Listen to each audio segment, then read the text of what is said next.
Hello, superhero fans, comic geeks, and all the nerds in between. Welcome to a new episode of Vigilante Vibes podcast, where I give you all the nerd culture news, theories, discussions, and everything without the toxicity that's become so big in the fandoms. I'm your host, Megan Nicole, and today I wanted to explain why I'm here on a new channel, what's been going on, what to expect in the future. It's been a lot. I cannot lie to you. It's been a lot.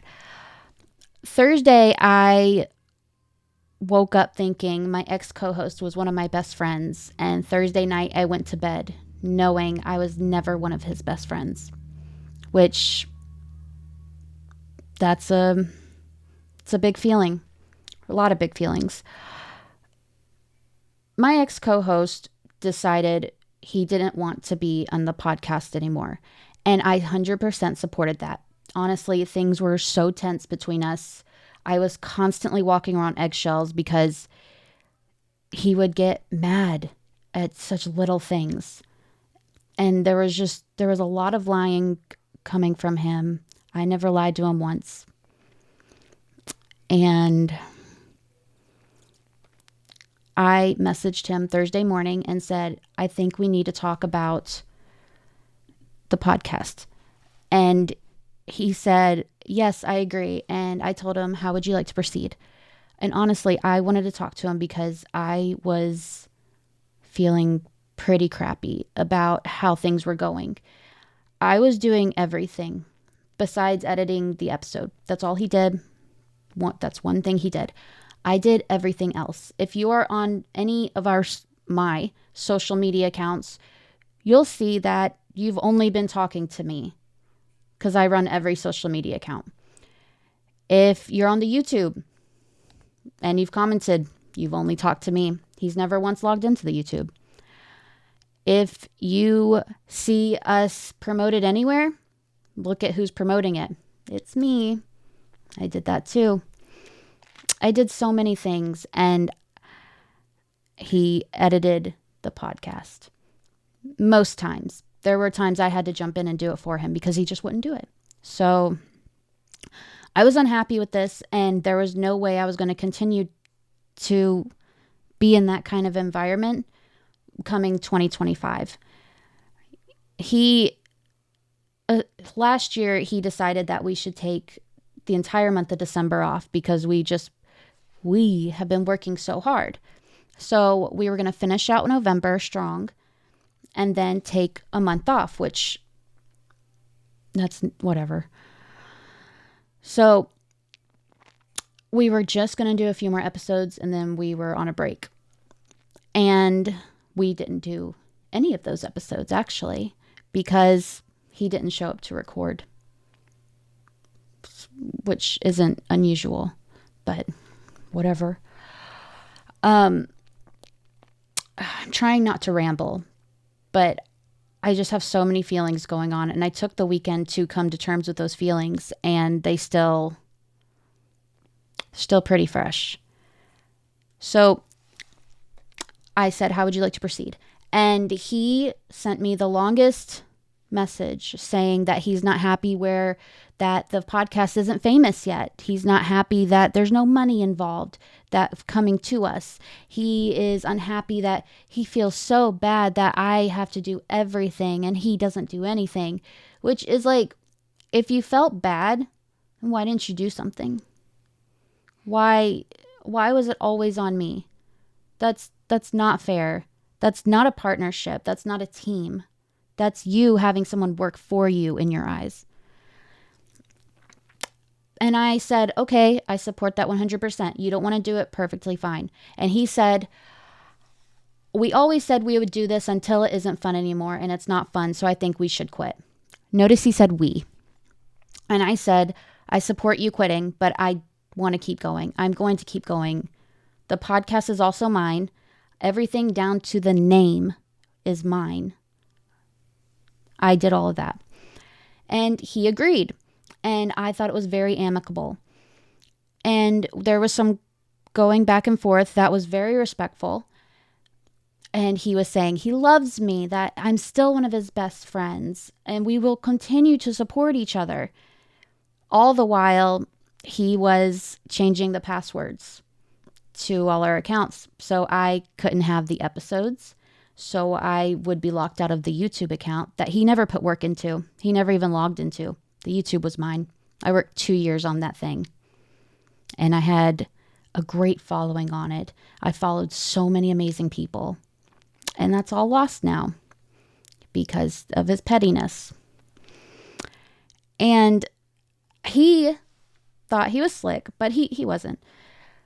I think he thought he was, but he was deleting the emails as they were coming into our shared email account because we had a shared one, so we would both be comfortable. He was changing the passwords to everything and deleting the customer service password change. Like when you change a password, they're like, oh, let me send you the email. That thing. He was deleting them as they came in because I got a notification that there was one from a customer rep from Riverside.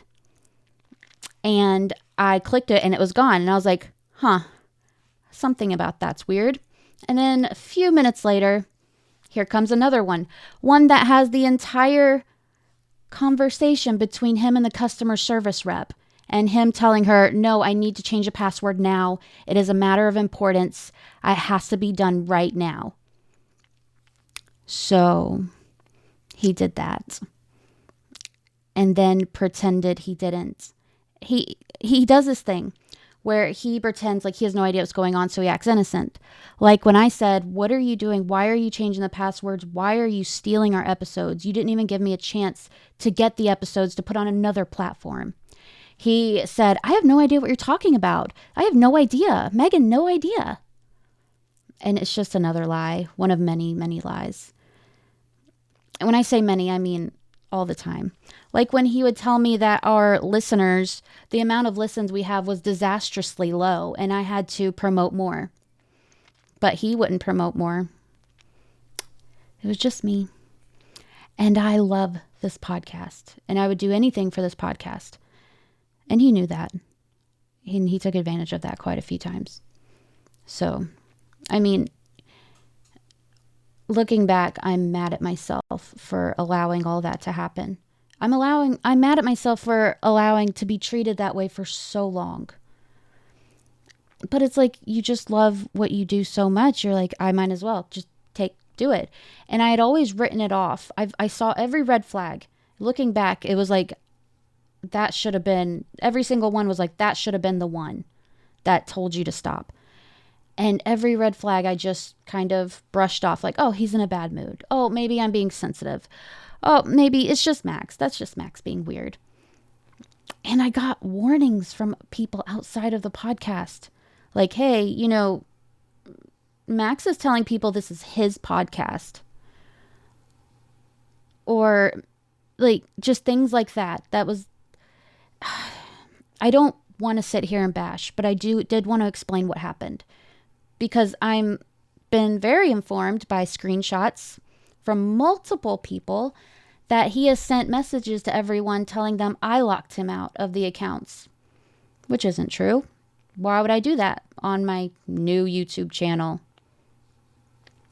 Yeah, so there's that.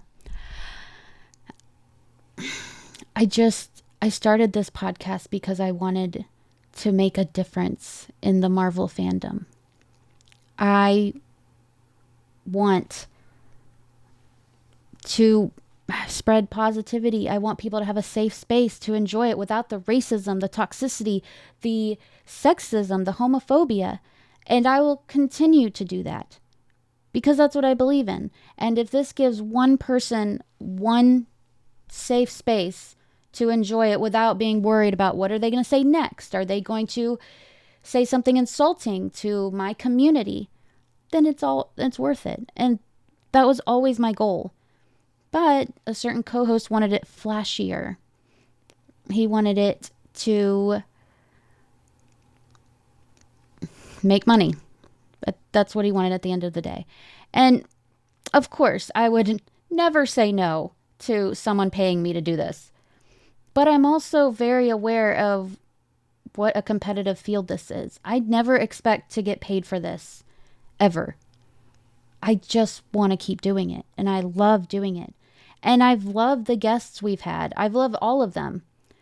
Like, we've had comic creators. We've had Lenore Zan, like Erica Schultz, Stephanie Phillips.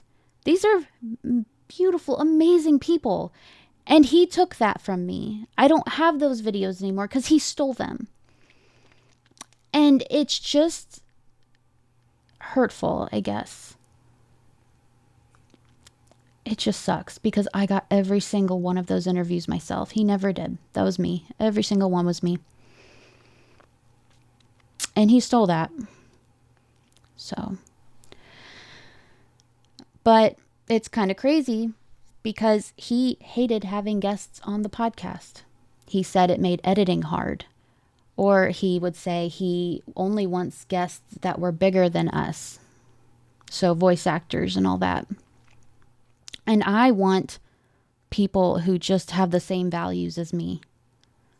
I want people that believe in having safe spaces and to be non-toxic and to spread positivity.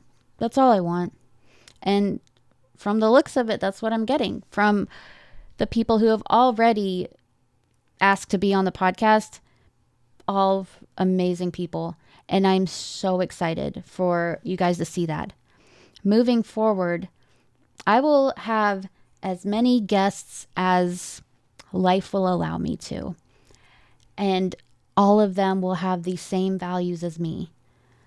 To be positive, to not cause drama, to not rage bait like most people like to do. That's not me. That's never been me. It'll never happen. So if that's why you're watching this or you're on my channel for rage bait or for me to compare something and call it woke, you're very much mistaken and you're on the wrong channel. I'm so sorry, but you are. I'm going to have so many great guests. I am so excited for that. I'm so excited because it feels like now I have a chance to be in the community of podcasters and the Marvel community and the Star Wars community and the DC community. Like, none of these would have happened if my ex-co-host was still here. It has been a wild, wild weekend. And I am anxious, but very excited for the future of this podcast. I am not a crier. I don't do well with big feelings. So when people cry, I'm just like, ugh. That's just me. But I have cried so many times from all the support I've gotten from the community, from the Nerd Haven, my Facebook group on Facebook. I had so much support in that. I cried all Friday. All of it was, oh my gosh, I've never felt support like that in my life. And then add on the Instagram support, the Blue Sky support, the Threads support, the Twitter support, even the YouTube support. Like, I've never felt that kind of support before. And outside of, my parents and family, but I've never felt that. And it was so, God, it just was really needed. And I'll never take that for granted. It's kind of crazy that something this bad had to happen for my podcast, for me to realize that I'm not alone in this, that I have friends that are family to me went through all of this. Honestly, I don't know where I'd be without any of you guys right now, but I know I wouldn't be doing this. I'd probably be crying somewhere alone. But I've had so many people reach out, people who I didn't even know listened to the podcast, say like, I saw what happened and I support you 100%. And people who didn't listen to the podcast, who reached out and said, I didn't listen because of your ex-co-host. Oh, that was news to me. All 4 to 5 times that message came through, but I hope you enjoy it moving forward because it's going to be authentic to me.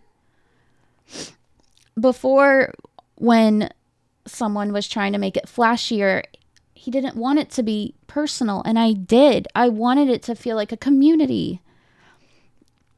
So it's going to be personal. It's going to be my thoughts, my feelings, and I'm going to bring people on that are through all walks of life, all types of fandoms. I am so excited for that. It feels amazing. And a huge weight is lifted off my shoulder. A weight I didn't know was there. I think maybe around Saturday is when I realized, like, I feel lighter. I don't feel stressed. I don't feel like any day like we're about to fight. It feels amazing. And you guys did that for me. You guys, sometimes you'll hear my children. That's okay. I'm a nerdy mom. And sometimes you'll hear them too. Like I said, it's going to get personal. It's going to be authentic. And sorry, she just made me lose my train of thought. Yes, I didn't know I had that stress holding on to me. And now I do. And now I look back and I think, how did I last 2 years feeling that way? If you ever feel that way, your feelings are so valid. Don't put it off just so you can, in my case, just because you wanted the podcast to happen. Don't do that. Just be true to yourself, be kind to yourself, and be fair to yourself. So, with that being said, I'm always looking for great guests. I am pretty booked up for the next month and then some even next year. So that's kind of crazy. But I will always make room for any of you. So message me on Instagram, Threads. Oh, you can't message on Threads. On Blue Sky, on Facebook. Message my email, vigilantevibespod@gmail.com. I want to collaborate. I want to make friends in this. I want nerdy friends. I want to learn some of the fandoms. So let's do that. Let's make this what I always wanted it to be. So if you've listened this long, sorry I cried. That's new for me these days. Thanks for hanging on. Thanks for listening. Thanks for not judging. That was something I was really afraid of. I'm not one to put my business out there like that. I'll put like happy thoughts and good things, but I won't usually put out something bad like that. And from the hundreds of messages and comments I got throughout the internet, not a single one of them was mean or negative. So thank you for that. And I look forward to the future.